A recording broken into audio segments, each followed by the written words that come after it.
People are paying $15 for voice tools. And why do that when you could literally build one yourself in 5 minutes for free with no coding experience required? I built a local voice dictation tool that transcribes almost instantly, costs almost nothing, works with any app. And let me show you how. I'm going to show you a couple demos so you know exactly what we'll be building and its use cases. So use case one, you just got off a call with a client and you want to write up a quick scope. So the client wants a build for a single calendar, one time zone, and it should work with VAPI. There you go. So that's for writing up quick scopes. Second one is talk to Claude. Hey Claude, can you tell me the temperature today in Poland? Where you will use it the most is probably Cursor. Help me create a project based on this PRD.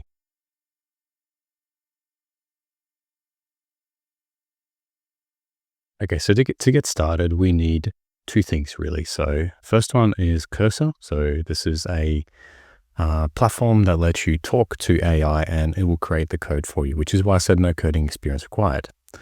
And then the other thing we'll need is Python installed on your computer. So I'm using Windows, so everything that I do might not be working as smoothly if you're using Mac. So that's just a fair warning.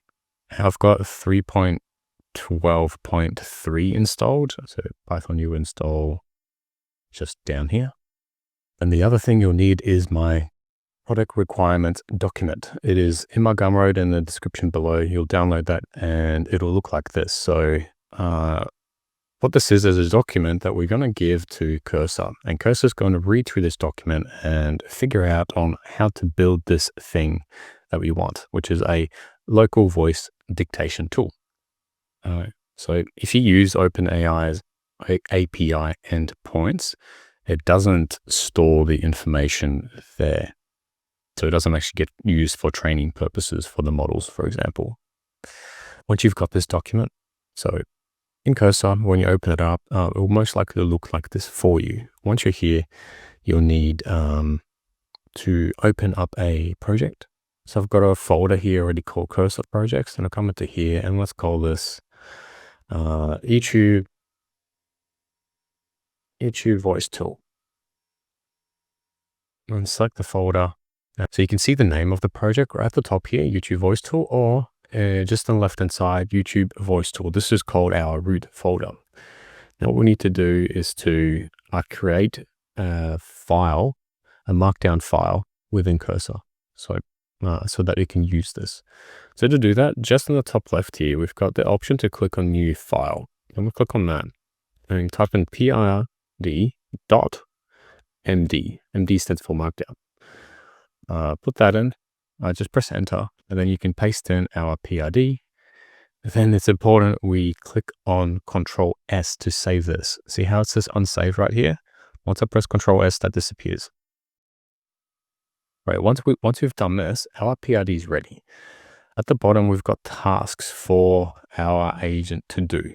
And the tasks are basically there to help it keep track of what to actually do. And just to make sure it follows those steps and checks these one by one with a tick. What I do is I go on the top right-hand side here and I click on a little shift like a gear wheel, go down into rules, and then we click on add rule. And in here at the top, you'll see enter rule name. I'm just going to call it task.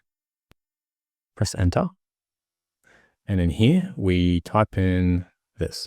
So after a task is completed, you must update the PRD file with a tick in the task section. This will help us stick to one task at a time and not get too ahead of ourselves on building out the project. Now, this is actually very, very small projects. I use this technique for when I'm building out bigger flows or projects. And here for the rule type, we click on always. So this will be always attached every single time we talk to Cursor on the right-hand side here. So now we've got our rules set up. We've got our PRD set up, and then we need one more thing. We need a .env file. So I'm going to click on the new file right here. and then put in .env. And then paste in the, I have this right in the description so you don't have to go into the Gumroad or anything like that. Just come into here, and then we have to replace this part with our OpenAI key. I've just come into my OpenAI account and I'm just going to copy this key, and I'm going to delete it after this video. And we come back into our file and we replace this with our OpenAI key. Now what we do is, now that we've got everything prepped, we just need to tell Cursor on what to do. So on the right-hand side, you can toggle the primary sidebar, and on the left-hand side, you can toggle the terminal, which is what we'll need anyway. So you can click on that, and then toggle AI pane, which is on the right-hand side. This opens up this, and this is what we use to chat to our agents. Now I have enabled Claude for Sonnet. I really like this one. So and what I'm going to do is use my current transcription tool to tell it exactly what to do. All right, just in case, I'm going to go at PRD. So now it knows that I'm going to be using this document, even though it's set up here. I'm just going to double make sure it's using that. I'm going to go at task.mdc. And now it's going to use the rules. We're just going to make sure it's got the rules in the PRD. And now we're going to tell exactly what to do.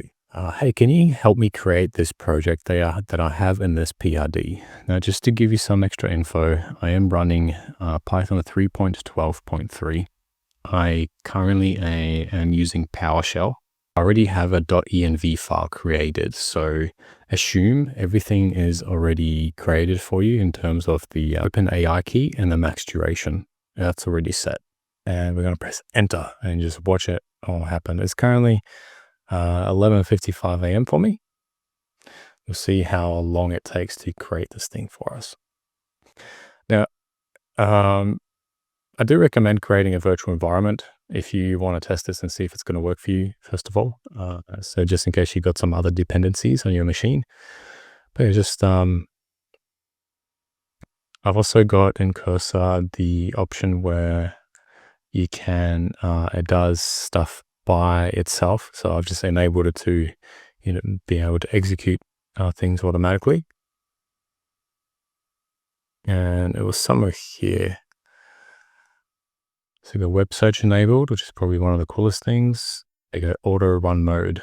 That's what I have set up. So totally vibe coding it. Don't have to know what's going on. It looks like it's already made a config file with some examples in here. Great. And let's see how it's gone with the PRD. So it's so far ticked off this one. It's now installing everything for us. Great, so now they're installed. Now, if you have any issues with the dependencies, I'll show you some errors. Most likely we'll get some error. This isn't perfect by any means. And there you go. That took 2 minutes flat for the AR to create that. Now, let's see how it actually works. So it's already started it for us, and I'm going to press Control Alt. Let's see how it behaves. Hey, what's going on?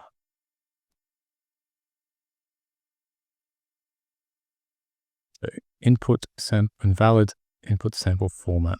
Okay, so let's see. You might get some different type of error, but the idea is you highlight this error, you click on add to chat right here, or you could press Control L. And what it does then is it adds it exactly to this agent now, so it has access to it. And just go fix this, please. And yeah, we literally just sit back and let it do its thing. Okay, let's see. Hello, what's going on? There you go. That's it. So that's literally all you need to do to make it work within Cursor. However, using Cursor, just to show you guys my task manager, Cursor uses up quite a lot of memory, about 1.3 gigs worth of memory. So what we can do to make it better. So instead of running it from within Cursor, we can actually run it from our command line. And we can do that by going to the folder where you created this YouTube voice AI tool folder. For me, that folder existed in this PC, Windows users, Henry, Cursor Projects, YouTube voice tool. That was right here. When you are in this folder, the trick is you can actually click into like this area right here. So that highlights, and then just type in CMD and press enter. And now what you can do is you can type in Python start.py. And that is all you would need to do when you start up your computer. And in my case, I run my computer pretty much every day and I don't really turn it off. So for me, I just run this and just leave it on. And there you go. So now we can just have that on the side. We can say bring up a text file just to show you guys. Hello, can you transcribe this for me? My name is Bob. Perfect. So that works. And there you go. And just to show you again, the Task Manager, I now don't have. So let's now turn off cursor. Everything's saved in there. Now this is taking up, so we need the terminal, which is the 60 megabytes, and then the Python code, which is 50, I guess now another 60 megabytes. So in total, we got 120 megabytes. So it's like 10 times less memory usage for your computer as well. In this video, we did quite a lot of things. So we learned on how to use Cursor. We created a tool that we can use now for free almost in our local machine. If I can teach you the skills to build apps yourself without needing to pay for subscriptions, I'm a very happy man. So thank you guys for watching, and I'll see you in the next one.